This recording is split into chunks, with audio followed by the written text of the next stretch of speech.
రాజన్న సిరిసిల్ల జిల్లా ఇల్లంతకుంట మండలం రేపాక గ్రామ ప్రభుత్వ ప్రాథమిక పాఠశాలలో విద్యార్థులకు అందిస్తున్న మధ్యాహ్న భోజన నాణ్యతను గ్రామ సర్పంచ్ కథా మల్లేశం, ఉప సర్పంచ్ కోదాని మహేష్ పరిశీలించారు.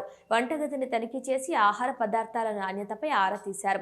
పిల్లలకు నాణ్యమైన పరిశుభ్రమైన భోజనం అందించాలని సిబ్బందికి సూచించారు. అనంతరం పాఠశాలలో విద్యా వాలంటీర్ ఎంపిక ప్రక్రియ నిర్వహించారు. డిగ్రీ పూర్తి చేసిన అభ్యర్థులతో విద్యార్థులకు బోధన చేయించి వారి ప్రతిభను పరిశీలించారు. ప్రభుత్వ పాఠశాల అభివృద్ధి కోసం గ్రామ పంచాయతీ తరపున ప్రతి నెల 5,000 గౌరవ వేతనం చెల్లిస్తూ ఒక విద్యా వాలంటీర్ను నియమిస్తామని సర్పంచ్ కథా మల్లేశం తెలిపారు. ఈ కార్యక్రమంలో ఉపాధ్యాయులు, విద్యార్థుల తల్లిదండ్రులు, గ్రామ ప్రజా ప్రతినిధులు పాల్గొన్నారు.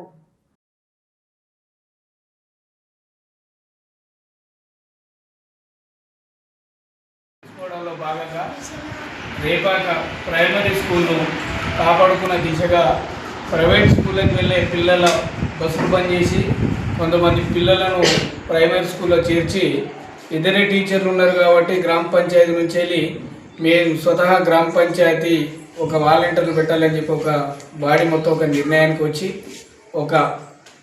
ఈరోజు విద్యా వాలంటీర్ల సెలక్షన్లో భాగంగా కొంతమందిని టీచర్లను పిలవడం జరిగింది. వాళ్ళతో ఈరోజు బోధన చేపించడం జరిగింది.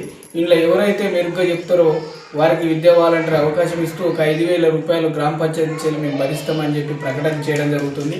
పిల్లలకు